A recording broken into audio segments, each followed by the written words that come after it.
दादांचा आज नियमितप्रमाणे कार्यक्रम होता। घोटी इथे हॉस्पिटलचं उद्घाटन होतं, त्याच्यानंतर नाशिकमध्ये सुद्धा एका हॉटेलचं उद्घाटन होतं आणि नंतर माझ्या पार्टी ऑफिसमध्ये जे आहे बैठकसुद्धा आयोजित केली होती। परंतु दादा जे आहेत महालक्ष्मी रेस्कोर्सवर पोचलेले होते, परंतु जूवरूनच ते हेलिकॉप्टर न आल्यामुळे त्याच्यामध्ये तांत्रिक बिघाड झाला, मग उशीर होत गेला आणि मग अजूनही ते हेलिकॉप्टर न आल्यामुळे हेलिकॉप्टरमध्ये झालेल्या तांत्रिक बिघाडामुळे नियोजित जो कार्यक्रम आहे तो रद्द करण्यात आलेला आहे। खरं तर खूप दिवस होणार आहे।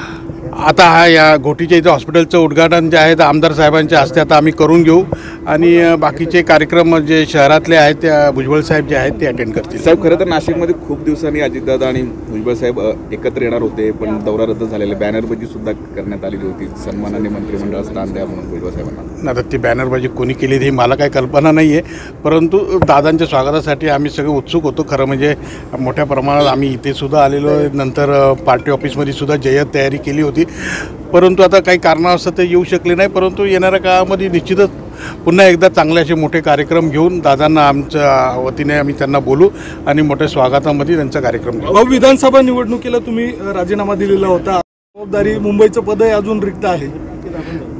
राजीनामा मी दिला होता, परंतु अजून तो स्वीकारला गेलेला नाही पक्षातच आहे आणि नंतर निवडणुकीनंतर सुद्धा अनेक ठिकाणी पक्षाच्या ज्या मुंबईमध्ये इथे तिथे कार्यक्रमामध्ये मी होतो, त्याच्यामुळे मी पुन्हा एकदा मुंबईचं अध्यक्षपद किंवा दुसरी काही जबाबदारी आता ते मुंबई आणि प्रदेश अध्यक्ष आहेत, राष्ट्रीय अध्यक्ष हे सगळे निर्णय घेतील।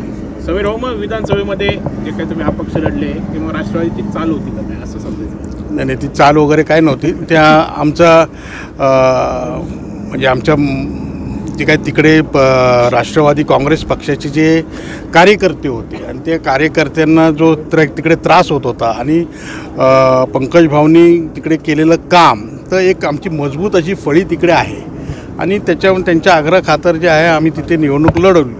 आता ठीक आहे, जय पराजय हा होत असतो, शेवटी पुन्हा एकदा राजकीय क्षेत्रामध्ये असल्याकारणाने पक्षाचं काम आणि समाजाच्या दृष्टीने आपण समाजाला जे देणं लावतो की सामाजिक काम हे करत राहणं हे आपलं कर्तव्य आणि त्याप्रमाणे आपण पुढे कर्तव्य पार पडतो। आणखीन एकदा आवडेल का मुंबई अध्यक्षपदावर काम करण्यासाठी?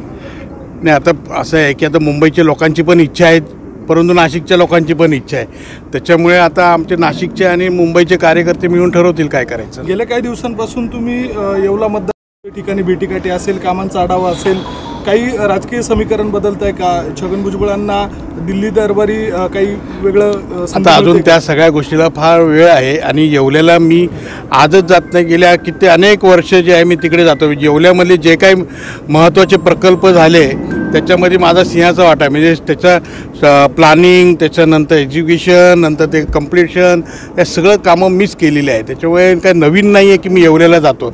येवला असो, नांदगाव असो, नाशिक असो, जी काही डेव्हलपमेंट केली आहे त्याच्यामध्ये जे आहे माझा महत्त्वाचा वाटा होता आणि त्याप्रमाणे आजही मी तो भुजबळ साहेबांच्या मदतीने, त्यांच्या आशीर्वादाने लोकांची सेवा करण्यासाठी जे जे प्रोजेक्ट्स कामाला येत आहेत ते कामं पूर्णत्वास नेण्यासाठी मी प्रयत्नशील असतो आणि राहणार। दैनिक भ्रमरसाठी चंद्रकांत बर्वे, नाशिक रोड।